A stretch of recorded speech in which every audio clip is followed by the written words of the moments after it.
Le damos la bienvenida al doctor Ernesto Blume, presidente del Tribunal Constitucional, con quien en realidad vamos a ir hilvanando la conversación que acabamos de tener con Walter Gutiérrez, defensor del pueblo, porque además están compartiendo una misma mesa, doctor Blume, en alumbrar, ¿no?, en este parto de los montes, que es el de la Junta Nacional de Justicia, que vamos a hablar en un minuto de ello. Pero yo quería comenzar preguntándole sobre lo que le acabamos de preguntar también a Walter Gutiérrez.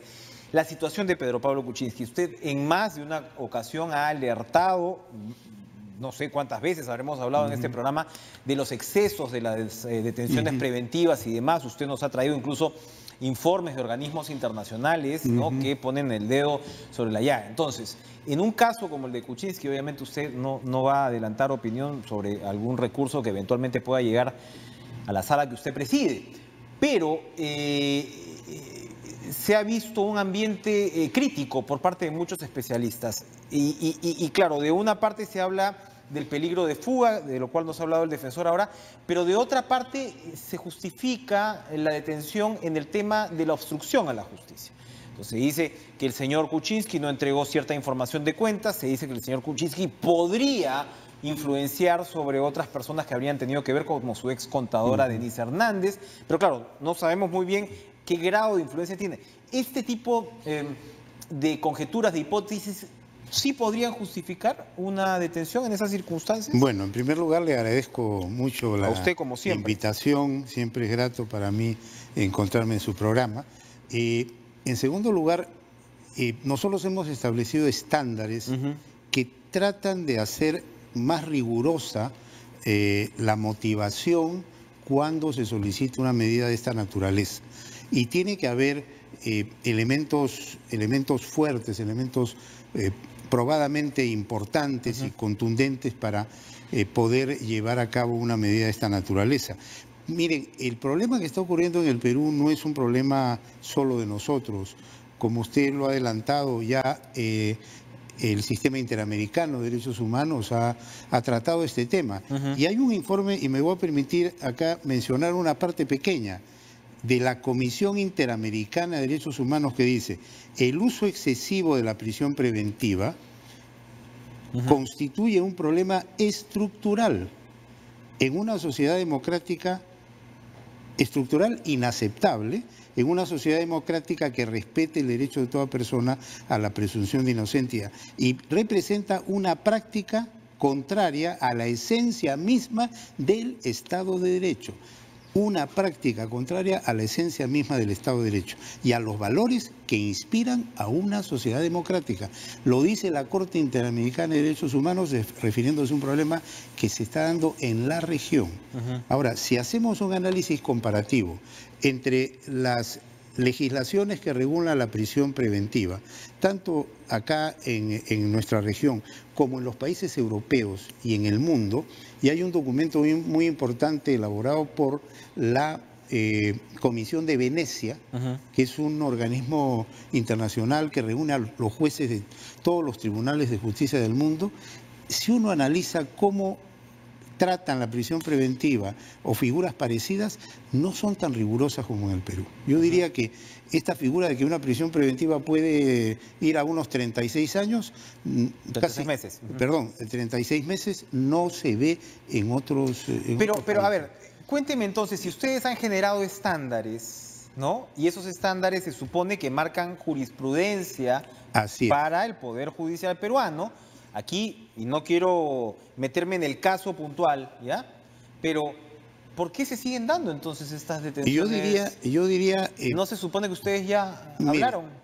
Yo no quiero hacer una referencia a un caso puntual, porque no me corresponde, pero sí tengo que decir que se observa con preocupación que en muchos casos no se respeta lo establecido categóricamente en el Código Procesal Constitucional, en su título preliminar, que dice que los jueces interpretan los alcances de las normas constitucionales y legales de acuerdo a la interpretación que hace el Tribunal Constitucional. Dice interpretan, no dice pueden interpretar, o si les parece interpretan, o interpretan bajo condicionamiento. No, el juez debe seguir rigurosamente y obligatoriamente la línea interpretativa del Tribunal Constitucional. O sea, es decir, si me viene un nuevo caso, yo juez, como el señor de este sistema que acaba de venir del Santa, de Chimbote, vino hace 10, 12 días, le dan este juzgado tan importante, viene un pedido de esta naturaleza, yo tengo que leer lo que el Tribunal Constitucional ha dicho sobre esta materia. Y no solamente leer, sino está obligado a seguir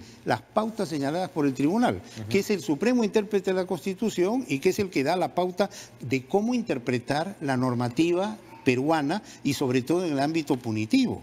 Y sin embargo eso, lamentablemente, en muchos casos no se está cumpliendo. Se ignora y en algunos casos en forma bastante Con mayor razón, grotesca. esto debería verse entonces en la apelación. O sea, la sala superior que va, se supone, a atender esta apelación, tendría que tomar en cuenta esos criterios. Y si eso no ocurre, lo que va a ocurrir es que se recurra a una tercera instancia, seguramente en casación, y si tampoco ocurre, van a ir a un proceso constitucional, en este caso de habeas corpus, y va a terminar el tema en el Tribunal Constitucional, como ocurrió con el caso Humala Heredia, en donde nosotros observamos con mucha preocupación que no se había actuado en el marco de la Constitución y sobre todo en el marco de la Convención Americana de Derechos Humanos y de la sentencia de la Corte Interamericana, que categóricamente establecen que no se puede destruir la presunción de inocencia si no hay elementos totalmente convincentes. No hay que olvidarse que la prisión o la privación de la libertad es la última ratio, la última posibilidad después de haber agotado todas, y que las personas deben ser consideradas inocentes mientras no se pruebe judicialmente. El último punto acá es el de la edad. ¿Qué tiene que ver la edad de un ni siquiera procesado? Creo que es investigado, creo que es, ¿no? ¿Cómo influye aquí la edad? Porque entiendo que, claro, bueno, Fujimori está preso por delitos de derechos humanos, ¿no? Entonces tienes unas consideraciones adicionales. Pero el hecho de que un hombre tenga 81 años, ¿cómo influye para una preliminar o preventiva? Yo creo que es un elemento que tiene que tomar muy en cuenta el juez, dada la avanzada edad de una persona, y tiene la posibilidad legalmente de escoger entre una pena privativa de la libertad en reclusión o una detención domiciliaria. O sea, es una situación que tiene que definirla el juez, pero evidentemente que esa opción legal se basa en una situación muy clara. Con la edad las personas se deterioran, con la edad las personas tienen más necesidades de tratamientos, de consideración, etcétera, y por lo tanto, si hay que ser prudente en el uso de estas medidas por parte de un juez, hay que ser muchísimo más prudente cuando se trata de una persona. Ahora, eso en estricto no es un problema de la Fiscalía, ¿no? Eso en estricto es un problema del Poder Judicial, yo diría, más que de la Fiscalía. Claro, porque la Fiscalía es la que investiga, acusa y luego hace el seguimiento a nombre de la sociedad para perseguir que se sancione el delito. Y puede pedir la Fiscalía lo que le parezca respecto a las medidas a tomar, pero es el juez el que, ponderando la situación con ecuanimidad, con prudencia, con una visión objetiva y sin dejarse presionar por nadie, es el que tiene que decidir. Y esa es la clave cómo funciona un Estado constitucional. Antes de irnos a la pausa, yo quería preguntarle sobre el doctor Manuel Miranda, su predecesor. Le han hecho una ceremonia, una semblanza en honor, ¿no?, a él en Arequipa, y se ha develado incluso un retrato. Ha habido una ceremonia en Arequipa y hoy día ha sido una ceremonia. Ha sido otra más acá. En la sede de Lima. Bueno, yo quiero aprovechar la oportunidad y le agradezco mucho que usted me pregunte, porque hemos hecho una semblanza muy importante de Manuel Miranda, que es un peruano ejemplar. Porque es un peruano que llega al más alto cargo en la administración de la justicia constitucional después de haber nacido en un pueblito de Lucanas, en Ayacucho, y pasar una trayectoria realmente muy dura para llegar a donde llegó, y además con una trayectoria de mucho esfuerzo, porque él era un estudiante de muy pocos recursos, llega a Lima, inclusive nos contaba ahora en el discurso que en forma muy emotiva dio, que en la pensión donde vivía, porque él era estudiante de San Marcos, a las 9 de la noche le apagaban la luz, y si no el dueño de la pensión pues se quedaba sin presupuesto de energía eléctrica. ¿Y dónde se iba don Manuel Miranda? Al parque a estudiar con luz de poste. Y así estudió 2 carreras. educación y derecho, y se recibió en ambas carreras y ha llegado a ser maestro o doctor en derecho, tanto en el lado como en educación como en derecho. Y luego ha tenido una serie de cargos. Entonces es una demostración de cómo honestamente, con esfuerzo, con dedicación, con responsabilidad, sí se puede. Ejemplos de los que necesitamos Y ese muchísimo. es un ejemplo para los jóvenes. Ejemplos de los que necesitamos muchísimo Sí. ahora en la judicatura. Le voy a hacer una última pregunta para que me la responda rápidamente después de la pausa. ¿Cómo? Y lo conversábamos con Walter Gutiérrez, el tema de la Junta Nacional de Justicia. Usted está también sentado en esa mesa, en esa comisión. Y la pregunta es así, ácida y directa. ¿Cómo diablos van a hacer para que esa Junta Nacional de Justicia esté conformada por quien debe estar conformada? Vamos a una pausa y regresamos cara a cara.